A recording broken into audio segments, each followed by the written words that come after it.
Hello बच्चों, let's read the question. Here we have given column 1 has situations and column 2 has graphs corresponding to given situation in column 1. In column 1 it is given as A. Body moving in upward direction under the influence of gravitational force. B. Uniformly moving body. C. Body moving in downward direction under the influence of the gravitational force. And D. Body moving with variable speed. In column 2 we have given displacement time graph. In Q it is displacement time graph.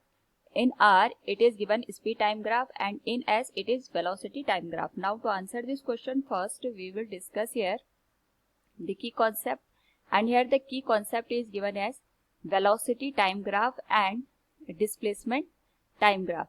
तो जब हम बात करते हैं velocity की, it is given as ds by dt, और अगर हम बात करते हैं एक्सीलरेशन की, it is given as dv by dt, यानी rate of change of velocity with respect to time acceleration होता है और rate of change of displacement with respect to time ये वेलोसिटी होती है. नाउ इसी का यूज करके हम इस क्वेश्चन को सॉल्व करते हैं. साथ में हम vt ग्राफ और st ग्राफ को भी यहाँ पे एनालिसिस करेंगे. तो क्वेश्चन में कॉलम 1 में दे रखा है body moving in upward direction under the influence of the gravitational force. तो हमारे पास जब हम बॉडी को अपवर्ड डायरेक्शन में थ्रो करते हैं तो उसके जो मोशन की डायरेक्शन होती है तो ऊपर को होती है, लेकिन जो ग्रेविटेशनल फोर्स काम करता है वो डाउनवर्ड डायरेक्शन में यहाँ पे एक्ट करता है, जिसकी वजह से जब हम उसको इनिशियल वेलोसिटी देते हैं तो एक हाइट पे जाके उसकी जो वेलोसिटी होती है वो 0 के बराबर हो जाती है. तो यहाँ से सबसे पहले हम ये कह सकते हैं कि हमारे पास जो पार्टिकल है इसकी जो यहाँ पे वेलोसिटी है पहले ज्यादा होगी, फिर ये यहाँ पे धीरे धीरे की जो इसकी वेलोसिटी है वो कम होती जाती है. तभी जाके हमें ये देखा कि जो हमारे पास यहाँ पे इसकी मैक्सिमम हाइट पे जाके वेलोसिटी कम होगी. अब हम इसको इस तरीके से समझ सकते हैं कि यहाँ पे एक तरीके से जो इसकी स्पीड थी, या हम कह सकते थे जो ये पर टाइम इंटरवल में जो ये लेंथ कवर कर रहा है ये धीरे धीरे करके यहाँ पे रिड्यूस हो रहा है. तो यहाँ से अगर हम देखें तो इनिशियली जब हमने इसको थ्रो किया होगा तो ग्राउंड के रिस्पेक्ट में इसने बहुत ज्यादा लेंथ को कवर किया होगा. धीरे धीरे करके क्योंकि फोर्स नीचे को लग रहा है और इसके मोशन की डायरेक्शन ऊपर को है तो इसकी स्पीड थोड़ा कम हुई होगी, और उस स्पीड कम होने का मतलब ये हो गया कि उसने अगर मैं टाइम इंटरवल को सेम लूं पर सेकंड टाइम में जो लेंथ कवर की होगी ये पहले के कंपैरिजन में यहाँ पे कम कवर की होगी, और धीरे धीरे जाके यहाँ पे जो इसकी वेलोसिटी है वो 0 के बराबर हो गई, यानी एक मैक्सिमम हाइट पे जाके हमारे पास जो ऑब्जेक्ट है वो रुक जाएगा. तो अगर हम जितने भी ग्राफ है अगर हम उनको एनालिसिस करें तो जो स्पीड का यहाँ पे रिडक्शन है या स्पीड में चेंज है वो यूनिफॉर्म नहीं है. नाउ अगर हम सारे ग्राफ को एनालिसिस करें तो जो हमारे पास पी ग्राफ दे रखा है उसमें टाइम के साथ साथ डिस्प्लेसमेंट बढ़ता जा रहा है, जो कि हमारे पास फर्स्ट कंडीशन को सेटिस्फाई नहीं कर रहा है. अगर हम सेकंड केस को देखें इसमें टाइम के साथ साथ हमारे पास जो डिस्प्लेसमेंट है ये कम होता जा रहा है, और एक मैक्सिमम हाइट पे जाके एक मैक्सिमम टाइम के बाद जो हमारे पास यहाँ पे ऑब्जेक्ट है वो रुक जाएगा, यानी एक तरीके से कॉन्स्टेंट हो जाएगा. तो हमारे पास जो ए है it is matching with Q. Next अगर हम बात करें स्पीड टाइम का जो ग्राफ दे रखा है इसमें टाइम के साथ साथ स्पीड की वैल्यू बढ़ती जा रही है, लेकिन हमने यहाँ पे देखा कि जैसे जैसे हमारे पास यहाँ पे ऑब्जेक्ट अपर डायरेक्शन में मूव कर रहा है उसकी जो स्पीड है या जो उसकी न्यूमेरिकल वैल्यू है एक तरीके से वो रिड्यूस हो रही है. तो we can say here maximum height पे जाके तो ये 0 हो जाएगा, लेकिन यहाँ पे अगर हम ग्राफ को देखें तो टाइम के साथ साथ हमारे पास जो स्पीड है वो बढ़ती जा रही है. So we can say it will also not match with जो कॉलम फर्स्ट में हमें दे रखा है ए पार्ट में. नेक्स्ट अगर हम देखें एस में तो वेलोसिटी कांस्टेंट है, ये भी हमारे पास मैच नहीं करेगा. So A is matching with you. B में दे रखा है uniformly moving body. Uniformly moving body का मतलब होता है यहाँ पे अगर हम सेम टाइम इंटरवल की बात करें तो जो हमारे पास यहाँ पे सेम टाइम इंटरवल में जो लेंथ कवर की जाती है जो हमारे पास डिस्प्लेसमेंट होता है ये सेम होता है. और अगर हम इसको मैथमेटिकली रिप्रेजेंट करें तो इस केस में हमारे पास जो डिस्प्लेसमेंट टाइम के बीच का रिलेशन होता है वो इस तरीके से होता है s is directly proportional to t. इसके करस्पॉन्डिंग अगर हम स्पीड निकालें तो इसको डिफरेंशिएट करेंगे कांस्टेंट लेके तो हमारे पास जो वैल्यू निकल के आएगी वो एक तरीके से कांस्टेंट क्वांटिटी को रिप्रेजेंट करेगी, यानी वेलोसिटी में हमारे पास कोई भी चेंजेस देखने को नहीं मिलेगा, तभी हम उसको यूनिफॉर्मली मूविंग बॉडी कंसिडर कर सकते हैं. तो अगर हम यहाँ पे जितने भी ग्राफ दे रखे हैं उनमें से ऑब्जर्व करें तो ये कर्व पाथ को रिप्रेजेंट कर रहा है, ये भी कर्व पाथ को रिप्रेजेंट कर रहा है. केवल हमारे पास यहाँ पे जो एस में ग्राफ दे रखा है जिसमें टाइम के साथ साथ वेलोसिटी में कोई भी चेंजेस देखने को नहीं मिल रहे हैं, यही हमें यहाँ पे शो कर रहा है कि सेम टाइम इंटरवल में जो लेंथ कवर की जा रही है डिस्प्लेसमेंट है वो सेम है. तो वी कैन से यार uniformly moving body it will match with S. Next अगर हम बात करें यहाँ पे C body moving in downward direction under the influence of the gravitational force. Now अगर हम बात करें यहाँ पे हमारे पास एक बॉडी है जो डाउनवर्ड डायरेक्शन में यहाँ पे मूव कर रही है। जब ये डाउनवर्ड डायरेक्शन में मूव करेगी तो इनिशियल वेलोसिटी इसकी 0 होगी। जैसे जैसे यहाँ पे ये डाउनवर्ड डायरेक्शन में मूव करती है, इस पे जो यहाँ पे फोर्स एक्ट करता है वो भी डाउनवर्ड डायरेक्शन में करता है।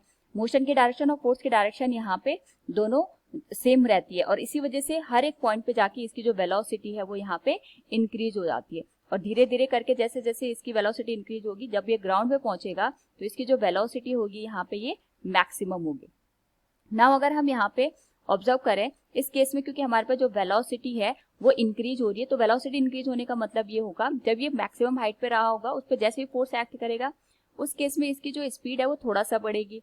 नेक्स्ट ये यहाँ पे थोड़ा सा लेंथ को कवर करेगा, उस केस में यहाँ पे एक्सेलरेशन की वजह से इसकी स्पीड में और इंक्रीमेंट होगा, तो जो ये लेंथ कवर करेगा वो और ज्यादा करेगा।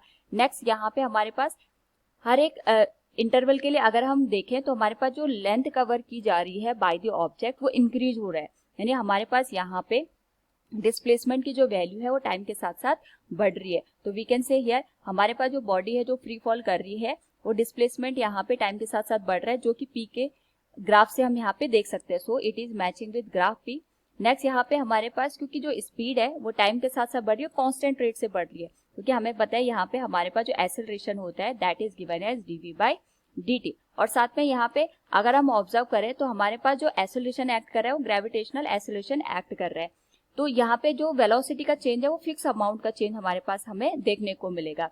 यहाँ पे अगर स्टार्टिंग में इसने जो वेलोसिटी थी वो 0 थी, तो नेक्स्ट 1 सेकंड के बाद इसमें 10 मीटर पर सेकंड का एडिशन हो जाएगा। नेक्स्ट अगले सेकंड में इसमें 10 मीटर पर सेकंड और ऐड हो जाएगा। इस तरीके से जो हमारे पास स्पीड का इंक्रीमेंट हो रहा है वो लीनियरली हो रहा है। So we can say here हमारे पास जो ग्राफ है अगर हम उसको ऑब्जर्व करें तो जो आर है it is also matching with जो हमारे पास कॉलम 1 में सी पार्ट में गिवन है, that is body moving in downward direction under the influence of the gravitational force. Time के साथ साथ स्पीड यहाँ पे लीनियरली बढ़ती रहेगी। एंड डी में दे रखा है body moving with variable speed. अगर बॉडी वेरिएबल स्पीड के साथ मूव करेगी यानी हमारे पास यहाँ पे हर एक सेकंड में जो इसने लेंथ कवर की वो डिफरेंट है। इसको हम इस तरीके से अंडरस्टैंड कर सकते हैं कि हमारे पास यहाँ पे जो v है it is directly proportional to t। तो यहाँ पे क्योंकि टाइम के साथ साथ हमारे पे वेलोसिटी चेंज होती रहेगी तो प्रोपोर्शनैलिटी का साइन हटा के हम इसको कांस्टेंट से रिप्लेस कर सकते हैं। नाउ अगर हम यहाँ पे बात करें v को हम इस तरीके से लिख सकते हैं ds by dt, this will become k into T. दोनों साइड का हम इंटीग्रेशन करेंगे तो ये तो s के बराबर आ जाएगा और ये आ जाएगा k into T square divided by 2। इस केस में अगर हमारे पास वेरिएबल वेलोसिटी है, स्पीड है, तो जो s है या जो डिस्प्लेसमेंट है वो टाइम के स्क्वायर के डायरेक्टली प्रोपोर्शन में आ रहा है, यानी टाइम के साथ साथ हमारे पास जो डिस्प्लेसमेंट है वो भी चेंज हो रहा है। लेकिन यहाँ पे अगर हम पावर को देखेंगे तो यहाँ पे हमारे पास जो टाइम की पावर 2 है उसके रिस्पेक्ट में डिस्प्लेसमेंट चेंज हो रहा है। अगर हम अपने ग्राफ से यहाँ पे मैच करें तो हमारे पास जो कॉलम 1 में डी पार्ट दे रखा है that is body moving with variable speed, तो यहाँ पे जो डिस्प्लेसमेंट टाइम ग्राफ है फर्स्ट वाला उसके साथ ये मैच होगा, that is it will match with P. Next अगर हम देखें यहाँ पे जो हमारे पास क्यू पार्ट में दे रखा है इसमें भी टाइम के साथ साथ जो डिस्प्लेसमेंट है हमारे पास वो एक तरीके से लीनियरली चेंज ना होके कर्व फॉर्म में या हम कह सकते हैं क्वाड्रेटिक फॉर्म में ये चेंज हो रहा है, तो ये भी हमारे पास यहाँ पे इस रिलेशन को एस्टेब्लिश करता है। नेक्स्ट हमारे पास यहाँ पे अगर हम ऑब्जर्व करें तो हमारे पास जो स्पीड टाइम का रिलेशन दे रखा है जो कि हमने यहाँ पे ऑब्जर्व किया था, जब टाइम और वेलोसिटी एक दूसरे के लीनियरली प्रोपोर्शन में होते हैं उस पर्टिकुलर केस में हमारे पास यहाँ पे जो स्पीड है वो टाइम के साथ साथ वेरी कर रही है। तो हर एक पॉइंट पे हम देख सकते हैं जो स्पीड है वो कंटिन्यूअसली वेरी कर रही है, तो ये भी हमारे पास यहाँ पे डी पार्ट के साथ मैच कर जाएगा। So from the given option we can say A will match with Q, B will match with S, C will match with P and R and D will match with P Q R. Option B is the right one. Hope all you understood it. Thank you and best of luck.